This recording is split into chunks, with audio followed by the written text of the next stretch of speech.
Bueno, voy a intentar hacer el vídeo del segundo bloque del tema, el bloque del movimiento obrero. Este vídeo lo estoy intentando realizar con una presentación de diapositivas. Me estaba costando la misma vida, estoy bastante agobiado, ya he tenido que hacer unos cuantos de intentos. Vamos a ver si este es el definitivo. Si no es el definitivo, yo ya dejo esto, ¿no? Porque lo estoy intentando hacer debido a que creo que puede ser más claro, pero vamos, me está suponiendo bastante esfuerzo, ¿vale? Bien, para entender qué es el movimiento obrero, entendido como el movimiento que va a defender los intereses de una nueva clase social, de la clase obrera o proletariado, son sinónimos. Lo primero que tendríamos que tener claro es cuáles son las principales clases sociales de la sociedad europea del siglo XIX, ¿no? De la nueva sociedad capitalista creada como consecuencia tanto de la revolución industrial como de las revoluciones políticas de Francia del 30, del 48, etcétera, etcétera, ¿no? En esa Europa capitalista del siglo XIX nos vamos a encontrar con dos grandes clases sociales, la burguesía y los obreros, la burguesía y el proletariado. La nobleza o bien ha desaparecido por completo o bien se integra en esa nueva burguesía. Seguirán titulándose condes, marqueses, ¿no? O cualquier otro título nobiliario, duque, pero en la práctica no van a ser sino burgueses terratenientes, ¿no? Sin derechos señoriales ni privilegios ante la ley. El clero, que ya había desaparecido como clase en los países protestantes, sufrirá toda una serie de expropiaciones de sus bienes, en el caso de España con las desamortizaciones, que les priva de influencia y de poder económico. El campesinado, por supuesto, sigue existiendo, pero ya no es un campesinado atado a los derechos señoriales como vimos en el antiguo régimen. Una parte del campesinado, la más próspera, se convertirán en pequeños o medianos propietarios. Otra parte del campesinado, la más pobre, golpeada por el fin de los bienes comunales, se convertirán en jornaleros o bien emigrarán a las ciudades para trabajar en las fábricas, para trabajar en las minas, para trabajar en el comercio, para trabajar en cualquier otra actividad como obreros, como proletarios. La clase social de los obreros que veis aquí está formada por personas que no tienen ninguna propiedad. Eso significa que no tienen un cacho de tierra con el que poder alimentarse, o que no tienen un taller como ocurría con los artesanos. Cuando uno no tiene ningún medio para subsistir de manera autónoma, en el capitalismo la única opción que le queda es trabajar para otro a cambio de un sueldo. Los obreros son trabajadores asalariados que con su trabajo producen la plusvalía, ¿no?, que generará los beneficios ¿eh? empresariales de los burgueses. Los obreros en estos momentos presentan unas condiciones de trabajo y vida realmente deplorables. Pese a que estamos en una época donde la maquinaria se está desarrollando a un ritmo vertiginoso, donde la tecnología está ofreciendo auténticos prodigios, todo un sector de la sociedad, cada vez mayor en número, cada vez más mayoritario, al menos en algunos países, no recibe los frutos de ese desarrollo, sino que muy por el contrario, padecerá jornadas de 14 horas diarias, accidentes laborales, salarios de hambre, condiciones de vivienda en barrios obreros realmente infernales, etcétera, etcétera, etcétera, ¿no? Lo llamativo es que los obreros, después de resistirse a convertirse en obreros, porque la primera reacción lo que va a consistir va a ser en intentar evitar, ¿no?, esa caída en las filas del proletariado, bien convirtiéndose en delincuentes o bien reventando las máquinas mediante el ludismo. Digo, después de aceptar su naturaleza, su condición de obreros, van a lograr unirse entre los compañeros, unirse como clase, empezar a desarrollar una conciencia de clase y luchar y pelear y conseguir muchas conquistas y acceder a muchas de sus reivindicaciones. Por eso las condiciones de trabajo Con el paso del tiempo irán mejorando, pero esa mejora no llueve del cielo. Esa mejora es el fruto de la huelga, de la organización, de la lucha. Enfrente de la burguesía nos encontramos, perdón, enfrente de esa clase obrera nos encontramos con la burguesía. Los burgueses son propietarios, son hombres de negocio. Son ricos no por su apellido, son ricos no por el linaje familiar al que pertenecen, tal y como ocurría con la nobleza, sino que son ricos porque tienen fábricas, porque tienen tierras, porque tienen locales, porque son dueños de bancos, en suma porque son propietarios de empresas. Junto al poder económico, la burguesía controla ya el gobierno de los principales estados europeos. Sabéis que estamos en una época en la que existen las elecciones, sí, pero son elecciones bajo sufragio censitario. Esto es, elecciones en las que solo pueden votar las personas que tienen cierto nivel de renta. Eso va a garantizar a la burguesía que los parlamentos, que los gobiernos aprueben leyes favorables a sus intereses.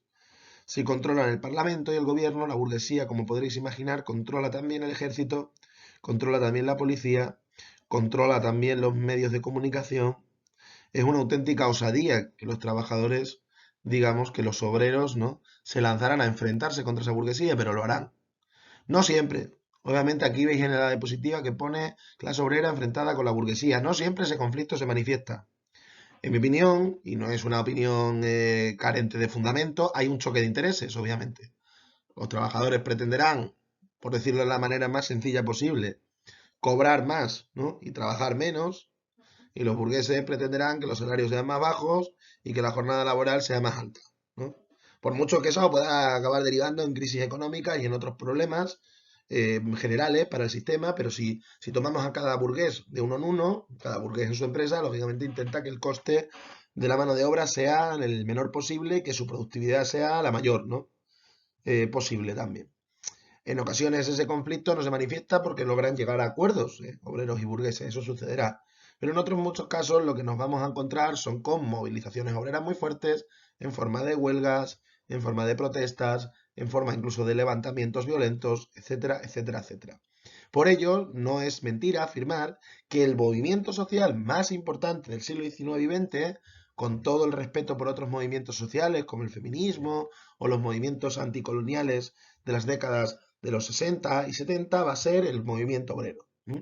Ser un movimiento social muy importante que está detrás de buena parte de las conquistas sociales de las que hoy disfrutamos, que quizás estamos ya perdiendo. Vamos a ver si soy capaz de cambiar de diapositiva. Que esto ha sido la movida del vídeo gorda bien aquí. Bien, he sido capaz de cambiar de diapositiva. Vale, aquí en esta diapositiva os digo, os hago una interrogación, una pregunta, ¿no? Que es la siguiente. ¿La clase obrera solo es una condición económica o es también una identidad cultural? La pregunta tiene su miga, ¿no? Si la clase obrera fuera solo una condición económica, podríamos decir que cualquier persona que tiene que vivir de un salario es un obrero, ¿no? A no ser que ese salario sea tan alto que lo pudiéramos considerar como parte de la burguesía, ¿no? Vemos que esto en la práctica muchas veces no sucede así. Si cogemos las encuestas del CIS de los últimos años, más o menos un 10-12% de la población se identifica como clase obrera.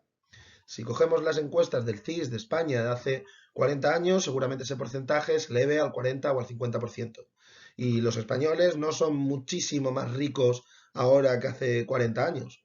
Lo que ha ocurrido es una pérdida de conciencia de clase. Si nosotros nos vamos a los mineros asturianos, aunque sus salarios sean relativamente altos, ¿no?, en comparación con otros trabajadores, todos te van a decir, todos se van a considerar a sí mismos como obreros, porque vienen de una zona, de una comarca con una identidad de clase muy fuerte. Si te vas a otro tipo de trabajadores, algunos de ellos con unos sueldos miserables, realmente precarios, pero donde esa conciencia de clase no es tan fuerte, seguramente se autocalifiquen de clase media o de clase media baja, ¿no? Palabras que se han puesto muy de moda en estos últimos años. ¿A qué quiero ir? ¿Con qué quiero ir con todo esto? Que la clase obrera, sí, por supuesto, es una condición económica que tiene que ver con no poseer medios de producción, con tener que vivir de vender tu trabajo, tus manos y tu inteligencia a otro, ¿no? A un burgués, a un empresario. Pero la clase obrera no ha sido solo eso, sino que también ha sido una identidad. Una identidad que tiene que ver con una serie de valores morales, con una serie de prácticas culturales, con una serie de costumbres, entre las cuales destacarían, pues bueno, la participación en un sindicato.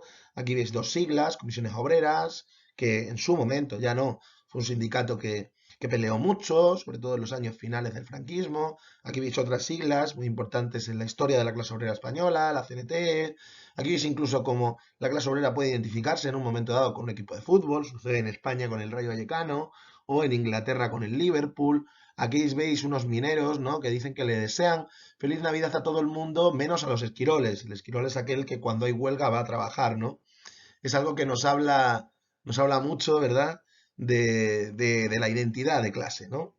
Una identidad de clase basada en la conciencia de pertenecer a un mismo grupo que tiene los mismos intereses y que esos intereses están por encima de la nacionalidad a la que se pertenece, de la raza o de la religión, ¿no? Este texto es muy interesante, sobre todo el de abajo. Habla de cómo en el año 57 está ahí una huelga en Asturias por el despido de 7 mineros. Es un momento donde las huelgas con el régimen de Franco están prohibidas en España. Pese a ello, las mujeres de los mineros irán a poner maíz a las puertas de las minas. Todos sabían que el maíz significaba que había que ir a la huelga sí o sí, porque si no eras un gallina, ¿no? Por eso se tiraba maíz. Y todos los mineros de los pozos asturianos, o casi todos, fueron a la huelga sin saber el motivo, ya se enterarían después, ¿no? Pese a que ir a la huelga en esos momentos era jugarte el despido, era jugarte una detención, era jugarte incluso la libertad. Eso nos habla de un grupo que tiene una conciencia de clase muy fuerte, ¿no? Sobre la base de esa conciencia rebelde, de solidaridad, de generosidad, de apoyo mutuo, pues han conquistado buena parte de los derechos, se han logrado levantar grandes huelgas, se han logrado levantar grandes luchas e incluso revoluciones, ¿no? Revoluciones inspiradas por el movimiento obrero. Fijaos si es importante. En esta diapositiva vemos más, ¿cómo decirlo? Más prácticas culturales ligadas a la clase obrera, ¿no? Pueden ser equipos de fútbol, pueden ser periódicos. Cuando el movimiento obrero era fuerte, lo normal era que los trabajadores leyeran su propia prensa y su propia literatura, ¿no? En este caso veis un periódico titulado El Socialista, ¿no?, órgano central del Partido Obrero. Tenían sus propios locales, como las casas del pueblo, su propia forma de vestir, ¿no? Estos deben ser chavales skinhead, ¿no?, de los años 60, 70 en Inglaterra. Tenían sus propias fechas en el calendario importantes para la clase obrera. La más importante es el 1 de mayo. Luego os voy a hablar de lo que representa esta fiesta. En definitiva, había toda una forma de ser, una forma de vivir, ¿no? Vinculada a la clase obrera. Ser de clase obrera era, sí, claro, de vivir de un sueldo, estar explotado, no tener ninguna propiedad, pero era también una conciencia de rebeldía y de lucha, ¿no? Sin la cual no se entiende bien qué representó, qué fue el movimiento obrero y la clase obrera. Un ejemplo de esa identidad de clase lo tenemos en el 1 de mayo. Seguro que todos sabéis que el 1 de mayo es el día del trabajador, ¿no? El Día Internacional de la Clase Obrera. Creo que sería positivo que conocierais la historia del 1 de mayo, ¿no? El 1 de mayo conmemora el asesinato de 8 dirigentes obreros en Chicago en 1885 por reivindicar la jornada de 8 horas, ¿no? Todos los años, cuando tenemos ese día de festivo y cuando se hacen las manifestaciones del 1 de mayo, a quienes se está recordando es a esos mártires de Chicago, esas personas que murieron por defender la jornada de 8 horas. Vale. Aquí veis algunos logros obtenidos por el movimiento obrero, la aprobación de la jornada laboral de 40 horas, en Francia la obtención de las vacaciones pagadas, la democracia, ¿no?, es un fruto del movimiento obrero. Si uno sigue el rastro de cuándo se van aprobando, se va aprobando el sufragio universal masculino, se da cuenta que es después de grandes movilizaciones de trabajadores, la creación del estado del bienestar, en fin. Vale. Nosotros hemos estudiado 3 grandes expresiones del movimiento obrero, algunas de las cuales se subdividen a su vez en otras expresiones. Por un lado, el ludismo. ¿Qué representa el ludismo?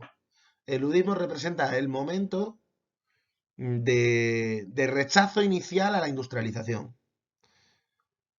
La industria, la fábrica, es vista como un enemigo.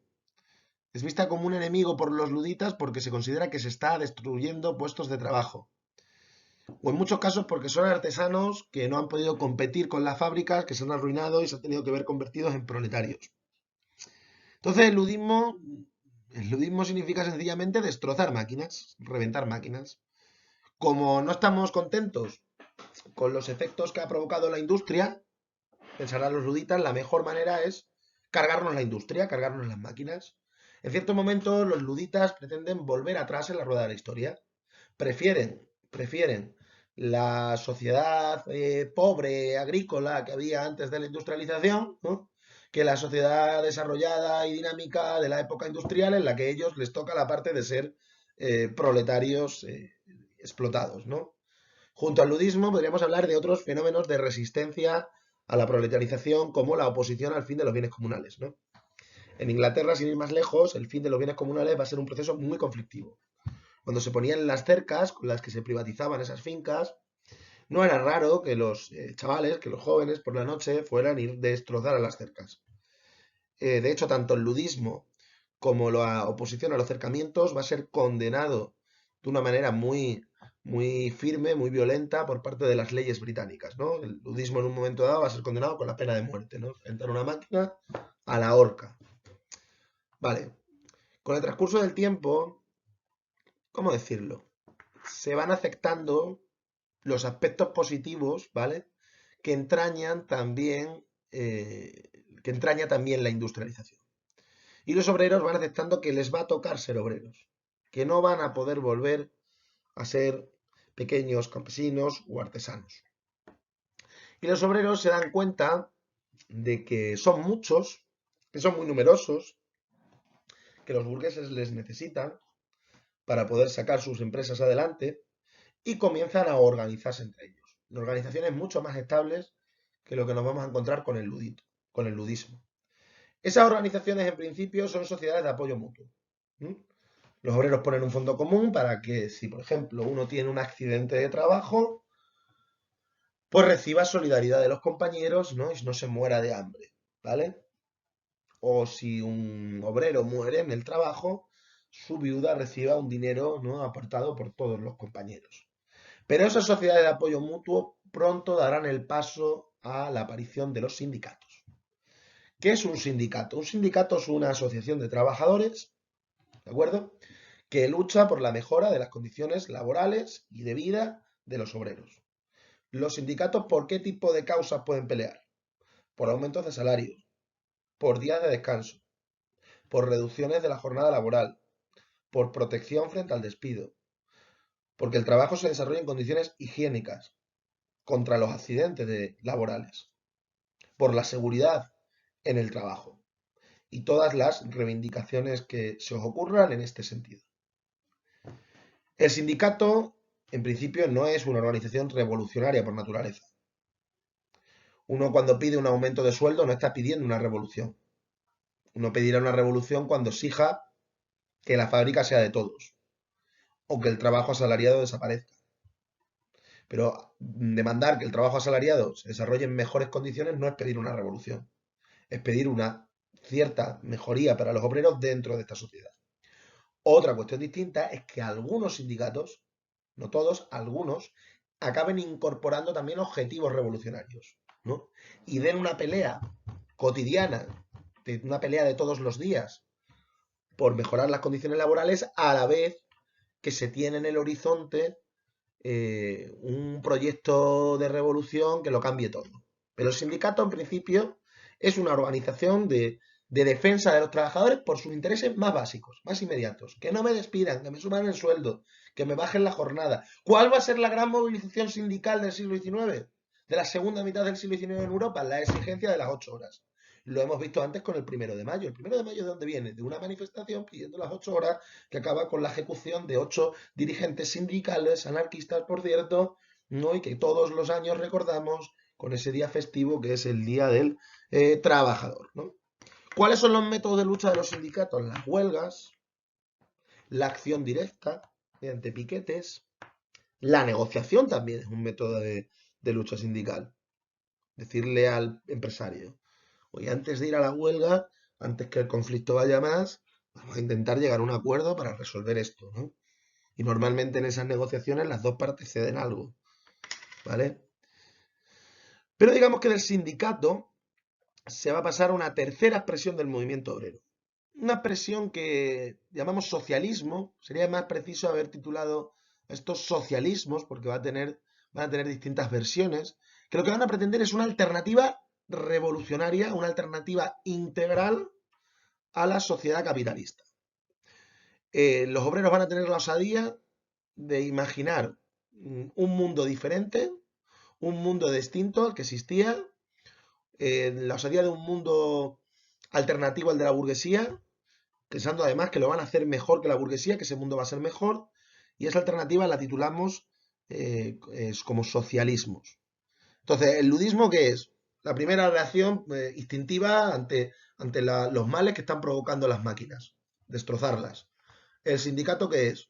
Organizarte con tus compañeros de trabajo, organizarte como clase, pues para mejorar la jornada laboral, los salarios, etcétera. ¿El socialismo qué es? Intentar hacer una revolución favorable a los trabajadores que acabe con el capitalismo. Intentar crear un mundo distinto, una sociedad alternativa distinta a la de la burguesía y favorable a los trabajadores.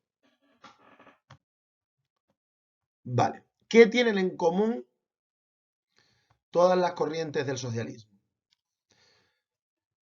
Aquí habría muchos matices, pero bueno, por simplificarlo. Todas las corrientes del socialismo buscan acabar con las clases sociales. Creen que es posible una sociedad en la que todos seamos más o menos iguales. Acabar con la diferencia entre el que tiene propiedades y no las tiene. Acabar con la diferencia entre el que es un explotador y es un explotado. Acabar con la diferencia, dicho en un lenguaje más coloquial, entre ricos y pobres. Una sociedad sin clases. ¿Cuál es la manera de llegar a esa sociedad sin clases para los socialistas? Acabar con la propiedad privada. No la propiedad privada en general, no la propiedad privada de este jersey o de este ordenador. Acabar con la propiedad privada de los medios de producción, por lo menos de los grandes. Como mínimo de los grandes. En las grandes fábricas, que las grandes fincas, ¿no? Que las grandes propiedades pasen a ser de todos. Pasen a ser colectivas. Colectivizar los medios de producción como una manera de acabar con las clases sociales. Dentro de este socialismo hay diferentes corrientes. Hay socialistas utópicos, hay anarquistas y hay marxistas. Las vamos a explicar, pero necesariamente por encima. Esto tenéis que profundizar vosotros, ¿vale? Bueno, es que estas dos citas vienen muy bien, ¿vale? Para entender qué es el socialismo. Dice Marx, imaginemos por último, para variar, una asociación de personas libres, añadiríamos nosotros, e iguales, que trabajan con medios de producción colectivos, ¿no? El reino de la libertad comienza, nos bajamos un poco abajo, cuando los productores o asociados regulen su intercambio con la naturaleza de una forma racional. No está hablando de otras características importantes del socialismo, que es que ellos creen que es posible acabar con el mercado, con la mano invisible del mercado que regula la economía para poder planificarla. Es decir, que creen que las personas, de una manera racional y consciente, podemos planificar qué vamos a producir, cómo lo vamos a producir, y que esa producción esté orientada, digamos, a que vivamos todos mejor, a satisfacer necesidades, ¿no? Vale. Vale, en el caso de los socialistas utópicos, tenéis que imaginarlos como señores que dedican su obra, son intelectuales casi todos, ¿no? Que dedican su obra a intentar imaginar una sociedad perfecta, una sociedad armónica, una sociedad donde no existen los problemas, donde todos somos felices. Y además imaginan esa sociedad con mucho detalle, pero se les ha acusado de falta de realismo. Como sabéis, la palabra utopía viene de una obra de Tomás Moro del siglo XVI, en la que se imaginaba una isla llamada Utopía, donde todos vivían igual y donde todo era maravilloso y todo era perfecto, ¿no? Pero evidentemente lo que estaba haciendo Tomás Moro era un ejercicio de fantasía. Cuando a estos socialistas se les acusa de utópicos, se les está acusando de ser, pues eso, poco realistas, de hacer más fantasía que política. ¿De acuerdo? Los socialistas utópicos imaginan sociedades perfectas, distintas a la actual, pero no analizan cómo funciona el capitalismo. Quieren transformar la realidad, pero no llevan a cabo un análisis sistemático de esa realidad que pretenden transformar. De ahí la falta de realismo que muchas veces puede haber en sus propuestas, o al menos es de lo que se les ha acusado, ¿no? Yo tampoco quiero mojarme demasiado en este sentido. Otro rasgo importante de los socialistas utópicos van a ser que no van a defender la violencia, ni siquiera la lucha pacífica. El socialista utópico cree que es posible convencer a la burguesía que manda, que tiene las propiedades y que tiene el dinero, ¿no? Y que tiene el gobierno, de renunciar a todo eso para construir una sociedad mejor. El socialista utópico no cree en la lucha de clases. Por ello va a ser una corriente dentro del socialismo con una importancia relativamente menor. La conexión de los socialistas utópicos con los obreros de carne y hueso va a ser reducida, con algunas excepciones. Por ejemplo, Owen en Inglaterra sí va a tener bastante influencia entre la clase obrera, pero ya en una etapa de su vida donde se había alejado mucho de los primeros planteamientos utópicos. Hay tres grandes autores utópicos, Saint-Simon, Fourier y Owen. Los apuntes explican bien sus ideas. Yo simplemente voy a citar la de Fourier porque es muy representativa de los proyectos utópicos. Fourier lo que quería era formar comunas al margen de la sociedad, ¿no? En zonas deshabitadas, a las que llamaba falansterios, donde todo se compartiría, donde todo se tendría en común, donde todo se trabajaría en común, comunas que se relacionarían muy poco con el resto de la sociedad, si acaso se relacionarían más bien con otras comunas similares. Y bueno, estos proyectos sí se intentaron llevar a cabo. En Francia, por ejemplo, y sobre todo en Estados Unidos, hubo bastantes proyectos de falansterios. Algunos funcionaron mejor, otros funcionaron peor, en general fracasaron, ¿no? La mayoría de estos falansterios fracasaron. Vale, vamos con la segunda corriente, el anarquismo. Todo esto tiene que ser muy reducido, muy mínimo. Vale, el anarquismo tiene como rasgo especial dentro de los movimientos socialistas que no creen en ningún tipo de autoridad. Para el anarquista no es suficiente acabar con las clases sociales en lo económico. Para los anarquistas hay que eliminar cualquier tipo de relación de autoridad. Tiene que desaparecer la diferencia no solo entre los que tienen y los que no tienen, sino también entre los que mandan y los que son mandados. El anarquista, por lo tanto, va a defender una especie de democracia radical basada en las asambleas, en asambleas en las que todo el mundo participe de una forma constante, que permita acabar con el Estado. Los anarquistas son contrarios a la existencia de policía, de cárceles, de jueces, etcétera, etcétera, etcétera. Contra toda autoridad. Ese es un lema típico del anarquismo. Anarquía significa literalmente sin gobierno. ¿Los anarquistas están a favor de eliminar las clases sociales y de acabar con la propiedad privada? Sí. Pero eso añaden que hay que acabar también con el Estado. Porque el hombre es bueno por naturaleza, pero si el hombre adquiere poder, con que una sola persona adquiera poder, va a tender a corromperse, va a intentar utilizar ese poder mal, ¿no? Va a convertirse en un nuevo burgués, en un nuevo explotador, por muy buenas intenciones que tuviera, ¿no? Eso es lo que plantean los anarquistas. Los anarquistas en general no se van a organizar en partidos políticos, porque consideran que son estructuras autoritarias, ni se van a presentar a las elecciones. Como todo en la vida hay algunas excepciones en este sentido, pero lo normal es que ni se organicen en partidos políticos ni se presenten a las elecciones. Los anarquistas van a optar por dos formas de lucha. Una, crear sindicatos revolucionarios.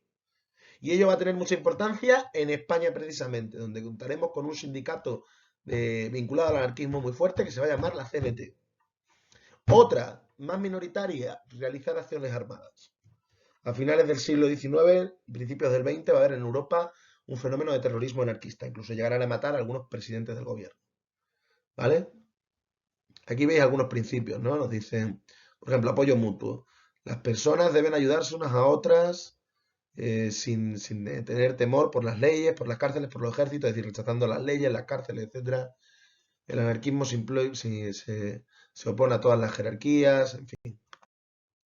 Vale, estos son tres grandes representantes del anarquismo. He metido aquí a Louis Michel, una de las líderes de la Comuna de París. Kropotkin y Bakunin deberíais conocerlos a los dos, ¿no? También. Vale, por último vamos, bueno, esto fue la CNT, o sea, esta diapositiva habla de la influencia que tuvo CNT, ¿no? CNT fue una gran experiencia de organización de la clase obrera española, ¿no? Como digo, ahí contó con 1,5 millones de afiliados, pero también tenía sus propias escuelas, tenían cooperativas, tenían ateneos, tenían bares, tenían periódicos, incluso algunos grupos armados, ¿no? Ferrer y Guardia, que veis aquí, fue el fundador de las escuelas racionalistas, perdón, vinculada a la CNT. Mujeres Libres, pues es una organización de mujeres vinculada a la CNT. Muchos obreros, sobre todo en Barcelona, pero también en otros puntos del Estado, hicieron su vida en torno a la CNT, hasta que llegó, lógicamente, el franquismo y ese movimiento es destruido. Vale, el marxismo. El marxismo es la corriente más importante del movimiento obrero. No es que sea mi opinión, sino creo que los hechos lo confirmarán, ¿no? El marxismo se podría definir como un intento de dotar a esos objetivos socialistas de alcanzar un mundo sin clases, sin propiedad privada, de un conocimiento científico de la realidad, ¿no? Como expresa Manuel Sacristán, un marxista español, un filósofo marxista español en esta cita. Quiero decir, los marxistas entienden que si no se procede a un conocimiento lo más exhaustivo posible, ¿no? De la manera en que funciona el capitalismo, ¿no? Y en que funciona la realidad en general, va a ser imposible llevar a cabo su transformación revolucionaria.